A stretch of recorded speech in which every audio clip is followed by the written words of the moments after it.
Viens avec moi, je t'emmène dans un magasin de vêtements.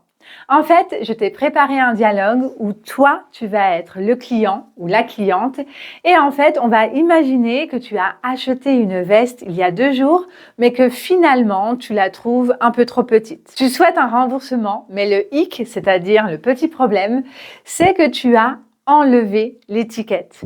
Or, normalement, pour obtenir un remboursement, l'étiquette doit être encore attachée à la veste.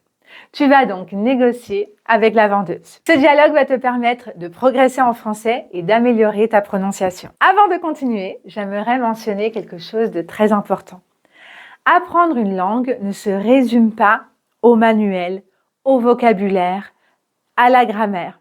En fait, apprendre une langue, c'est avant tout parler. Et lorsque tu pratiques avec moi, tu améliores en réalité rapidement ta compréhension orale et également ton expression orale. Et pour ceux et celles qui ont vraiment le désir de progresser en français en 2026, alors j'aimerais vous parler d'une plateforme que je connais très bien, que j'utilise depuis des années en tant qu'étudiante et en tant que professeure.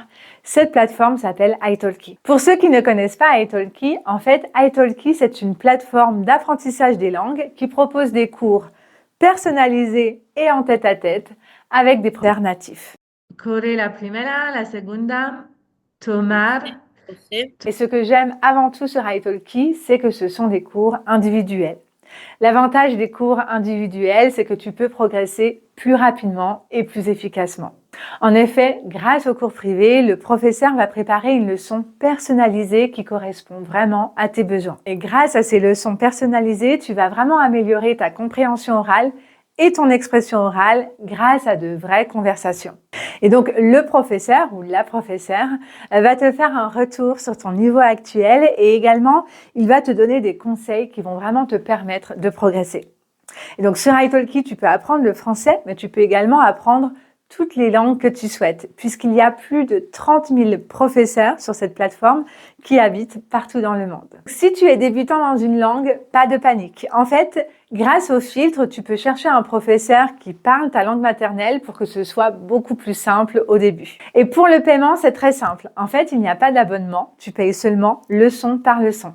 Et en plus, il y a certains professeurs qui proposent une réduction si tu prends un forfait de 5 ou de 10 leçons. Et donc, comme tu l'as compris, italki, c'est une plateforme qui est en ligne. C'est-à-dire que tu vas réserver la leçon en fonction de ton emploi du temps.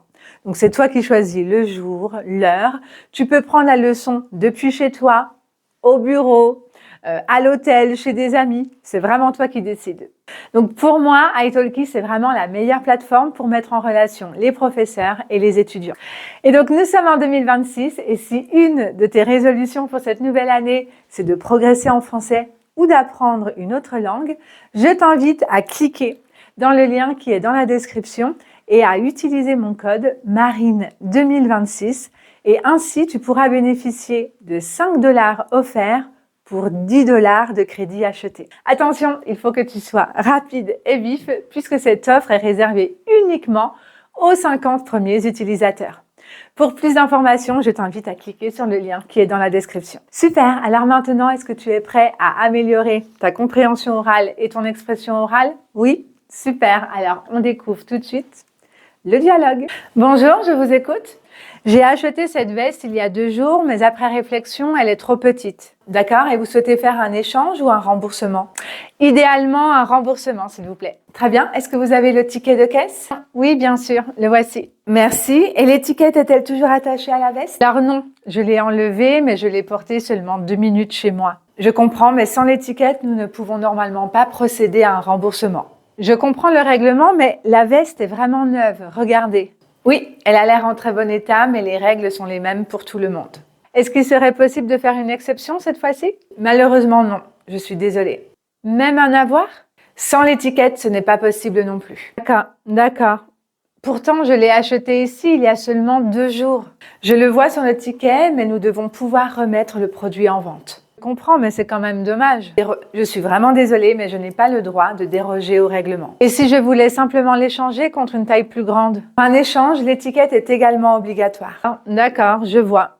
Si vous le souhaitez, vous pouvez toujours la garder ou la revendre. Oui, je n'ai pas vraiment le choix. Encore désolée pour la gêne occasionnée. Ce n'est pas grave. Merci quand même. Je vous en prie. Bonne journée. Bonne journée. Alors, dis-moi dans les commentaires, toi, qu'est-ce que tu aurais fait? Est-ce que tu aurais négocié un peu plus ou au contraire, est-ce que, comme cette cliente, tu aurais accepté les règles? Ok, alors ce dialogue commençait ainsi. Bonjour madame, ok? Bon, avec un son nasal. Si tu souhaites en savoir plus sur tous les sons du français, sur les 36 sons spécifiques du français, je te recommande vraiment cette vidéo. Bonjour madame, c'est vraiment un A ouvert. Madame, bonjour madame. Et donc la vendeuse, bonjour, je vous écoute. J'ai acheté cette veste il y a 2 jours. Donc ici, passé composé parce que c'était il y a 2 jours. Ok? J'ai acheté cette veste. Ici, on a 2 E ouverts. Cette veste. On peut voir avec l'alphabet phonétique pour le français que cette et veste, c'est vraiment un E ouvert, d'accord? Je te recommande vraiment, si tu peux, de travailler ta prononciation avec l'alphabet phonétique international pour le français. Ça va vraiment t'aider, surtout pour des mots comme ça où parfois tu ne sais peut-être pas si c'est un E, un E ou un E. Avec l'alphabet phonétique international, c'est très clair. J'ai acheté cette veste il y a 2 jours, mais après réflexion, elle est trop petite pour moi. Mais après, je fais la liaison, mais après réflexion, le R au début du mot est toujours un peu plus prononcé. Réflexion, réflexion.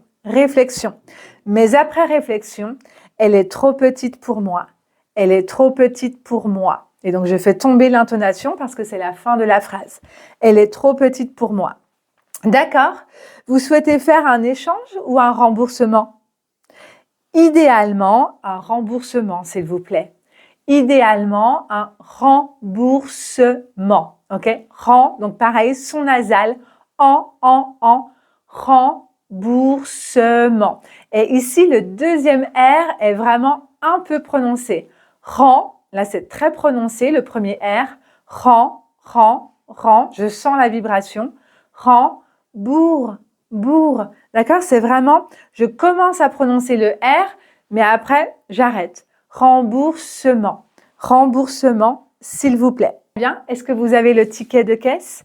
Donc, le ticket de caisse, c'est ce qui est donné quand on achète quelque chose.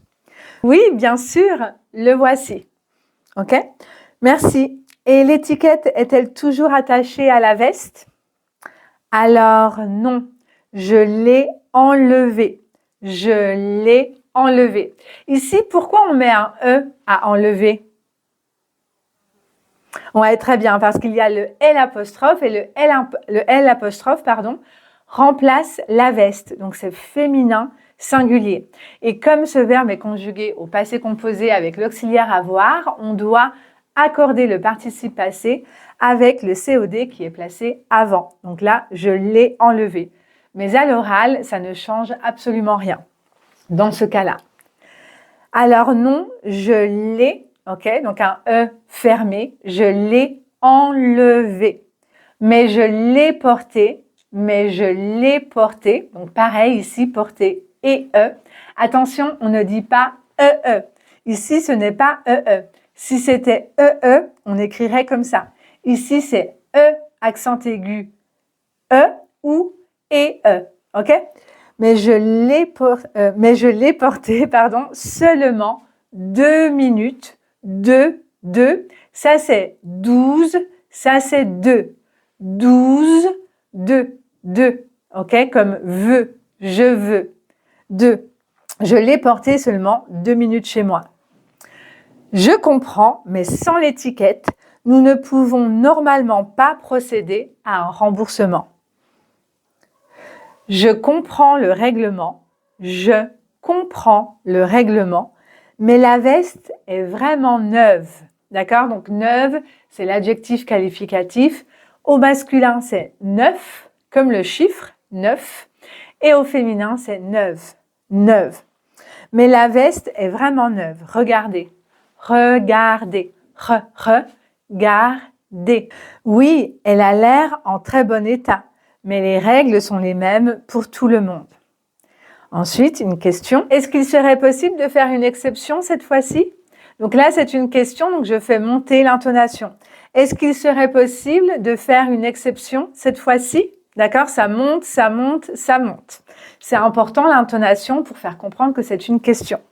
Est-ce qu'il serait possible, donc ici c'est le conditionnel présent, parce que c'est la politesse, est-ce qu'il serait possible de faire une exception cette fois-ci? Malheureusement non, je suis désolée. Même un avoir? Même un avoir? Donc un avoir, c'est un bon. Par exemple, si vous avez acheté la veste 50 €, la vendeuse va vous faire un bon d'achat de 50 € que vous pourrez réutiliser dans le magasin. Sans l'étiquette, ce n'est pas possible non plus. Ici, je ne prononce pas le S parce que c'est la négation. Non plus. D'accord? Pourtant, je l'ai acheté ici il y a seulement 2 jours. D'accord? Pourtant, je l'ai acheté ici il y a seulement 2 jours. D'accord? À l'oral, souvent, tu vas entendre il y a seulement 2 jours. Toi, tu n'es pas obligé de parler comme ça, mais il faut juste que tu saches que y a, ça veut dire il y a. Y avait, ça veut dire il y avait. Je le vois sur le ticket, mais nous devons pouvoir remettre le produit en vente. Je comprends, mais c'est quand même dommage. Quand même dommage. Donc, QU en français, ça se prononce toujours que. Hein. On ne dit pas qualité, mais qualité. Quand même. Je suis vraiment désolée. Je n'ai pas le droit de déroger au règlement. Donc ici, déroger, c'est dans le sens faire une exception, ne pas suivre les règles. Et si je voulais simplement l'échanger contre une taille plus grande, ok, intonation qui monte. Et ici, on va faire contre une. On va lier ces deux mots ensemble. Et donc, taille, d'accord, avec l'alphabet phonétique international. Encore une fois, je te parle de cet alphabet parce que ça peut vraiment changer ta prononciation. Ici, on voit clairement que c'est le Y. C'est le même Y que dans famille, feuille. Pour un échange, l'étiquette est également obligatoire. D'accord, je vois. Si vous souhaitez, vous pouvez toujours la garder ou la revendre. Oui, je n'ai pas vraiment le choix. Encore désolée pour la gêne occasionnée. Ce n'est pas grave, merci quand même. Ce n'est pas grave, merci quand même. D'accord? Là, la négation, la première partie de la négation est utilisée. Cependant, souvent, tu pourras entendre « c'est pas grave ». Faisons ensemble le dialogue. Je suis la vendeuse, tu es le client ou la cliente. Vas-y, tu commences. Bonjour, je vous écoute.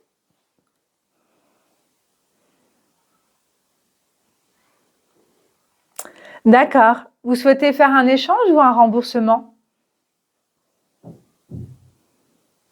Très bien. Est-ce que vous avez le ticket de caisse?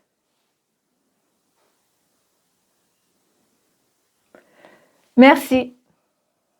Merci. Et l'étiquette est-elle toujours attachée à la veste?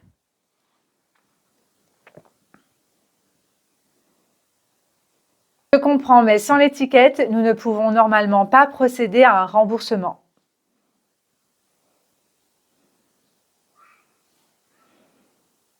Oui, elle a l'air en très bon état, mais les règles sont les mêmes pour tout le monde.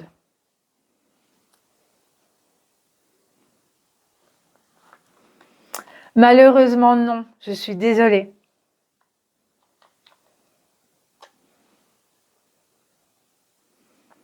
Sans l'étiquette, ce n'est pas possible non plus.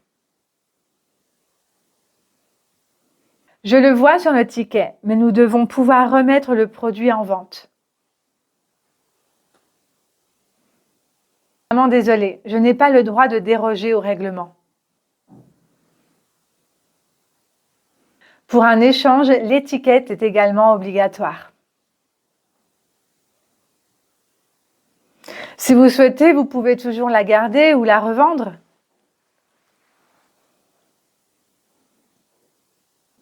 Encore désolée pour la gêne occasionnée. Je vous en prie, bonne journée.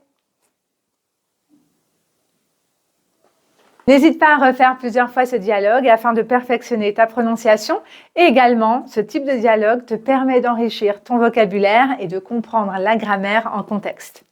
Si tu souhaites continuer ton apprentissage avec moi, je te recommande cette vidéo juste ici et n'oublie pas de t'abonner. Salut!